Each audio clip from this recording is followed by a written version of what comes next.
하반기 법사위원장을 국민의힘이 맡는데 동의합니다. 그 대신 국민의힘도 양당 간의 지난 합의의 이행을 약속해 주십시오. 또 양보를 하는 이유가 후반기 원구성 협상에 급하게 생각하지 않고 있는 저쪽의 이유는 결국은 차기 총선까지 계속 이 민주당에게 책임을 전가하고 발목 잡기로 프레임을 짜려고 하는 그런 일관된 생각 속에서 이 협상도 지금 임하고 있다고 저는 보고 있거든요. 그렇기 때문에 저희는 이 법사위 문제와 관련해서 사실 걱정은 내심 혹시 이게 식물 국회로 가지 않을까라고 하는 걱정이 좀 여러 가지로 있었습니다. 향후 각 상임위에서 심사된 법안이 법사위원장이 그 길목을 차지하고 이걸 붙들기 시작하면은 사실 국회는 아무것도 거의 못하는 상황으로 갈 것에 대한 솔직한 고민, 염려가 좀 있었습니다. 그런데 국민의힘이 아까 말씀드린 그런 프레임으로 시종일관 유지를 하고 있고 모든 것을 이제 이 민주당 탓으로 이제 돌리면서 이것을 아주 장기적으로 끌고 갈 공산도 있어 보입니다. 국민들은 민주당이 좀 달라지기를 바라는 마음들이 있고 특히 이번 워크숍을 통해서 우리가 국민들께 어떻게 첫 모습을 보일까에 대한 고민이 깊었습니다. 그런 점에서 우선은 약속을 우리가 지키겠다. 그러면은 국민의힘도 약속을 지켜라. 미디어 오늘 우리 더불어민주당 156명의 의원들이 참석한 이번 1박 2일 워크숍에서 수많은 의견이 나왔지만 결론은 하나였습니다. 오직 국민만 바라보며 민생을 최우선하는 정치가 곧 당이 제대로 쇄신하는 길이고 국민 마음을 얻는 유일한 방향이라는 것입니다. 우리 의원들은 대한민국에 닥친 이 경제 위기가 언제 끝날지, 그로 인한 충격이 어디까지 이어질지 예상할 수 없는 초비상 상황에서 정부 여당의 무대책과 무능을 계속 지켜만 볼 수가 없고 야당일지라도 원내 일당의 역할이 매우 중요한 시기라는 점에 공감했습니다. 그래서 의원들은 국회를 조속히 정상화해서 국민의 편에 서서 민생과 경제를 우선 챙기고 나아가 정치 보복과 권력의 사유화로 치닫는 윤석열 정권의 독주를 막는데 민주당이 더 적극 나서야 할 때라고 의견을 모아주셨습니다. 이에 민주당은 작년 양당 원내대표 간 합의를 존중하고 이행하겠습니다. 합의대로 하반기 법사위원장을 국민의힘이 맡는데 동의합니다. 그 대신 국민의힘도 양당 간의 지난 합의의 이행을 약속해 주십시오. 거듭 강조하지만 신뢰 회복이 국회 정상화의 필수 조건입니다. 27일 월요일 오전까지 답을 기다리겠습니다. 당면한 민생 위기를 극복하기 위한 국회의 책임이 그 어느 때보다 큽니다. 합의를 서로 이행하는 것으로 여야 간 신뢰 회복에 나서야 합니다.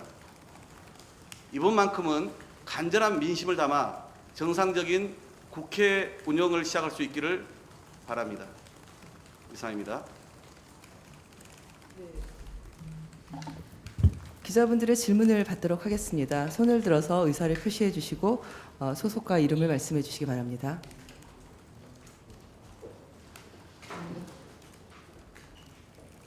네. 가간간의 소식이라 질문이 준비 안 됐나요? 기존과 의견이 좀 바뀌신 것 같은데 이번 워크숍이 좀 계기가 되는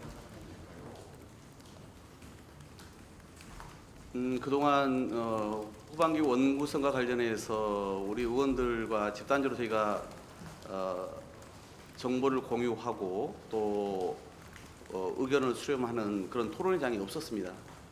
어제 의원 워크숍에서 그동안 협상 과정에 대한 상세한 보고를 우리 원내수석께서 하셨고 그 이후 본임 토의에서 여기란 의원들의 그 의견도 저희가 충분히 좀 들었습니다. 그런 과정에서 또 원내 일당의 국회 정상화에 대한 책임도 있다 이렇게 저희가 의견을 당연히 모았고요. 우선 그동안 제가 시종일관 똑같은 이야기를 해왔는데 후반기 법사위를 민주당이 꼭 맞겠다 이렇게 제가 얘기한 바도 없고 또 그동안은 국민의힘에 맡기로 한 지난번 그 전 원내대표의 그 합의를 참고는 할 수 있지만 그대로 할 수도 없다. 그래서 원점에서 논의하자 이야기를 제가 반복을 해왔습니다. 그것은 민주당이 맡을 수도 있고 국민의힘이 맡을 수도 있지만 협상의 결과에 따라서는 달라지지 않겠냐 이렇게 이야기를 해온 것이죠. 그런데 오늘 내용의 이제 차이는 지난 원내대표 간의 합의상 우리가 그건 존중하겠다. 그대로 국민의힘이 맞는 거에 대해서 동의한다 이렇게 입장을 정한 것이고요. 이걸 그동안 이제 원내 수석들의 이 협상 과정에서는 이러저러한 여러 가능성을 열어놓고 논의를 한 것으로 알고 있습니다. 그러나 민주당의 원내대표로서 제가 공식적인 자리에서는 이 문제에 대해서는 언급한 바가 없습니다. 그래서 지금 무엇보다 또 인사청문회와 관련해서 또 국회가 반드시 해야 될 또 이 과정이 있는 것이고 또 민생위기와 관련해서 보다 시급하게 취해야 될 조치들이 있다고 저는 보고 있습니다. 그런 점에서 조속히 국회 정상화를 원내일당으로서 하는 것이 보다 책임 있게 이 꼬인 정국을 푸는 것이다 이렇게 판단을 하고 있고요. 그래서 저희는 그 지난번 원내대표들이 사실은 법적 그 책임 그러니까 자신의 권한을 벗어난 합의임에도 불구하고 그것을 저는 존중하겠다 오늘 이렇게 공적으로 말씀을 드린 것이고요. 다만 거기에 상응한 국민의힘의 또 약속 합의에 대한 이행도 저희가 이제는 확인을 해야겠다라고 촉구하는 뜻에서 오늘 이 간담회를 하게 된 것입니다. 네, 사실 그 법사위원장을 내주는 게 아니라 의장단 단독 선출도 가능한 검토 안 중에 하나였던 걸로 알고 있는데 그 단독 선출보다 법사위원장을 넘겨주는 쪽으로 선택하게 된 이유는 어떻게 좀 더 구체적으로 얘기해 국회의장과 법사위원장을 연계하는 것은 이것은 있을 수 없습니다. 앞으로도 마찬가지로 저희는 그것은 분명히 별개의 사안입니다. 대한민국뿐만 아니라 아마 민주주의 국가에서 다수당이 의장을 맡지 않은 경우는 찾아보기 어려울 겁니다. 근데 이것을 무리하게 나머지 상임위원장 배분 문제를 놓고 입법부의 수장을 뽑는 문제하고 연계하는 이 후진적 이 정치 행태에 대해서 저는 도저히 동의할 수 없습니다. 그래서 이번에도 마찬가지로 의장이냐 법사위원장이라 선택의 문제는 분명히 아니다. 의장은 의장대로 당연히 그것은 변동 없는, 변할 수 없는 그것은 이 별개의 국회가 우선적으로 해야 될 일이다. 에 대해서는 분명히 말씀드립니다. 예, 저 머니투데이 이영강 기자입니다. 그 원내대표를 국민의힘이 맡되 이제 기존의 법사위 정상화하는 부분, 상원으로 지적됐던 법사위를 정상화하는 부분과 함께 논의했던 걸로 알고 있는데 이런 조건 없이 저 법사위원장을 그대로 국민의힘에 넘겨줄 수 있는 걸로 이해합니다. 그러니까 우리는 작년에 전직 원내대표들이 권한 밖에 약속이 있더라도 그 약속을 우리는 지킬 테니 국민의힘은 더구나 현재 법적 책임 주체라고 할 수 있는 권성동 대표는 본인이 직접 한 약속 합의에 대해서도 국민 앞에서 그 이행 여부에 답을 주시면 된다. 이 뜻으로 받아들이시면 되겠습니다. 만약에 손을 들어서 네, 먼저 질문해 주시기 바랍니다. 네. 그 사개특위 명단 같은 경우에 사실 저쪽에서 아직도 명단 제출하지 않고 있는데 그것도 원구성 관련된 협상에서 다뤄졌던 걸로 알고 있는데 그거는 따로 어떻게 해요? 제가 아까 말씀드린 것처럼 이제는 하반기, 후반기죠. 후반기 이 법사위원장을 국민의힘이 맞는 데 동의를 할 테니 국민의힘도 양당 간의 지난 합의의 이행을 약속해달라 이렇게 말씀드리지 않았습니까? 이제 거기에는 그런 내용들이 담겨 있다고 보시면 되겠죠. 네, 또 손을 들어서 네. KBS KBS 김범주인데요. 아까 방금 말씀하신 내용 보면 체계적인 심사권 같은 부분도 그러면 약속을 이행하는 그런 부분에 대한 포함되어 있다고 보는가요? 그 약속은 지난번 원내대표들께서 법사위원장을 국민의힘이 맡는다라고 한 내용에는 당연히 체계자본 심사만 하는 것으로 체계 자구 권한과 관련해서 남용하지 못하게 되어 있지 않습니까? 그게 그동안 여야가 거의 지켜오지 않았습니다. 그러니까 제대로 그때 법안 개정이 안 된 것이죠. 그래서 당연히 이 부분도 함께 뭐 이제 국민의힘이 어떤 입장을 갖고 오는지에 따라서 달라지지 않겠습니까? 저희는 당시 그 합의문 내용을 그대로 지키겠다라고 오늘 제가 말씀드린 거기 때문에 거기에 상응하는 답변을 주시면 될 것 같습니다. 네, 질문 있습니다. 네.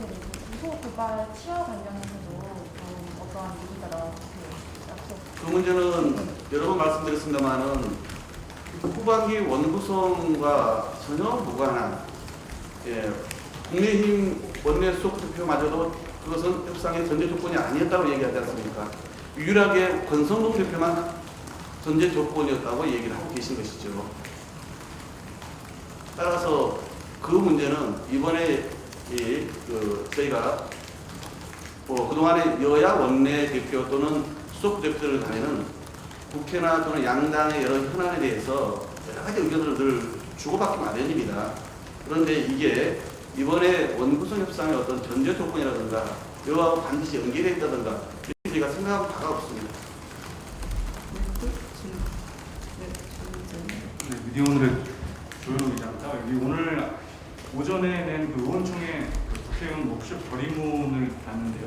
거기에 이제 철저히 반성하면서 뼈를 깎는 치열한 자기혁 실현을 하겠다고 했고 리더십을 지속적으로 육성하겠다고 그런 이런 표현이 있어서 그런데 그 반성과 성찰과 관련해가지고 이제 그동안 그 소수 또는 다수의 그 팬덤 정치에 대한 지적 그리고 586 중심으로 운동권 정치라든지 개파 정치 청산과 같은 이런 그 요구도 있었고 이재명 의원의 어떤 각국 불출마 구체적인 방안으로 그런 요구들이 어떤 이런 반성의 하나의 이제 구체적인 실천 과제라는 지적들이 좀 있었던 것 같은데 그런 지적들에 대해서 의원 이번 총회나 이런 걸 통해서 어떤 의원들은 어떻게 받아들이고 있고 최소한의 공감대는 어떻게 마련이 되어 있는지 그런 부분에 대해서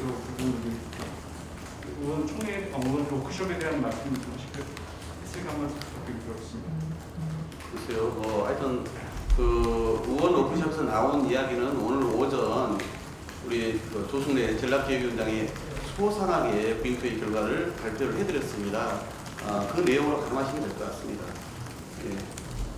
네. 그 윤석열 대통령이 박순애 공직장관 후보자 통보보고서 재송부 요청을 했었잖아요. 이 부분도 혹시 오늘 그 방금 말씀하신 법사위원장 국민의힘 쪽에 넘기겠다라고 말씀을 하시는데 영향을 미쳤는지도 한번 인사청문은 뭐 대통령께서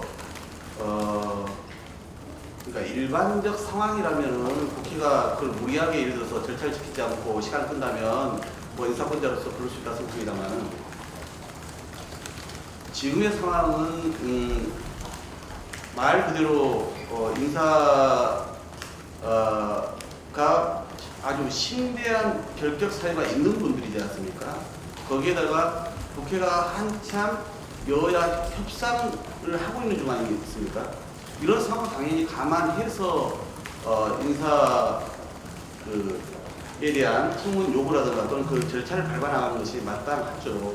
근데 그런 것을 깡그리 무시하고 임명을 강행한다는 것은 뭐 저로서는 도저히 용납할 수가 없는 부분입니다. 그 부분이 뭐 이번 이 법사위와 관련해서 약속 이행으로 직결된다고 보지는 않습니다. 그건 그대로 인사권자로 그런 국회 상황과 그다음에 문제가 많은 인사에 대한 국민적 어떤 우려와 심각성을 보고 판단을 결결을 해야 될 문제인 거고요. 이 부분은 말 그대로 아까 말씀드린 이제 두 가지 이 심각한 경제 위기 상황 속에서의 국회의 역할, 그다음에 물론 방금 말씀하신 인사 문제를 포함해서 여러 가지 독주와 독선 이런 이제 태행에 대한 국회 차원에서의 대응 이런 것의 필요성이 있겠다는 것은 포괄적으로 이렇게 말씀드릴 수 있겠습니다. 그러니까 빨리 그쪽 옹구성을 해서 그 인사청문회를 여는 것이 좋겠다라고 이제 판단을 내리셨다고 봐도 되는 거죠. 아까 말씀드린 것처럼 저는 다음 주 월요일까지 답을 기다린다고 했습니다. 그런데 거기는 분명 국민의힘이 어떤 답을 가져오느냐에 따라서 달라집니다. 그러나 인사청문회는 반드시 국회에서 해야 될 일입니다. 그리고 대통령도 그 인사청문회 없이 임명 강행해서는 결코 안 됩니다. 그러니까 저희는 당연히 오늘까지 답을 기다리겠고요. 그리고 국민의힘이 어떤 입장을 내놓느냐에 따라서 사람의 것은 달라질 것이다 보입니다. 네, 말씀하세요. 오피스 나누셨습니다. 월요일 오전까지 국민의힘이 어느 수준까지를 좀 가져와야 하는지랑 그건 뭐 국민의힘에 달려있는 것이죠. 저희가 그동안 이제 수석들 간의 협의를 통해서 충분히 저희의 의견을 전달했고 또 필요하다면 주말에 또 수석들이 서로 뭐 전화를 통해서 만나건 간에 또 의견 교환이 있지 않겠습니까? 그래서 그 과정 통해서 저희가 국민의힘이 얼마만큼의 진정성 있는 이 답을 국민 앞에 내놓을지를 저희가 지켜보고 판단하겠습니다. 질문이 안 끝났는데 세계사고 심사 관련해서 공생정원 그거 양보 못한다는 식으로 말씀하셨는데 그것도 양보하지 않으면 수정을 하지 않겠다고 하면 협의는 되는 건지 그리고 만약에 두 팀이 월요일 오전까지 응답하지 않으면 어떻게 하실 건지 궁금해요. 그리고 수석이나 원내대표들이 회동이 계획되신 게 있는지 법사위의 이 체계 자구 심사 권한의 이 남용으로 인한 상원 역할을 하는 것은 저는 대한민국 국회의 이 병폐 중에 하나라고 저는 생각합니다. 사실은 법사위 문제뿐만 아니라 예결위도 마찬가지입니다. 대한민국 이제는 12경제권에 든 또 선진국으로 들어간 그런 국가에서 이 600수십조 되는 예산의 이 편성권의 헌법상 정부가 갖고 있다 하더라도 이 심사에 대한 기능이 너무 형형화되어 있습니다. 국회는 철저히 껍데기 역할을 하고 있다고 해도 과언이 아닐 겁니다. 그런 점에서 국민의 입장에서 그렇고 결국은 이 법사위와 예결위를 정상화하는 것이 저는 국회 개혁이고 이 국회 개혁은 2014년도 소위 이 막말이나 또는 몸싸움을 못하게 한 국회 선진화법이 10여 년 전에 있었다면 이제는 제2의 그 선진화법을 통해서 진짜 생산적인 국회를 만드는 그런 상징적 조치가 저는 그 법사위 문제와 예결위의 개혁이라 생각합니다. 다만 국민의힘이 이번 후반기 원구성 과정에서 이걸 당장 개선하는 데 동의하지 않는다면 21대 국회 내에 반드시 여기에 대한 우리는 대안을 마련해서 22대 국회에서부터는 늘 2년 단위로 원구성할 때마다 법사위를 누가 만냐를 가지고 이렇게 국회가 파행을 겪고 공전을 하는 이 악순환을 이제는 우리가 거둬야 된다. 제거해야 한다고 저는 정말 진심에 우러나서 국민의힘에다가 말씀을 드립니다. 그런 부분까지 감안해서 본인들께서 판단을 해주시리라 믿습니다.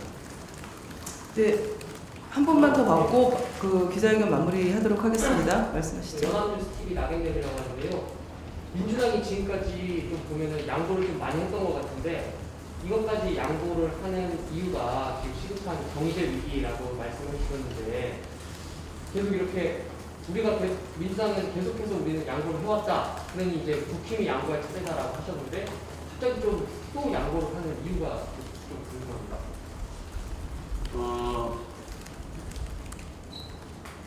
애초에 제가 말씀드린 것처럼 법사위를 민주당이 꼭 맡아야 한다고 제가 얘기한 바는 없습니다. 원점에서 논의하자는 거였고요. 그리고 결국 국민의힘에서 이렇게 상황을 보고 있는 것 같습니다.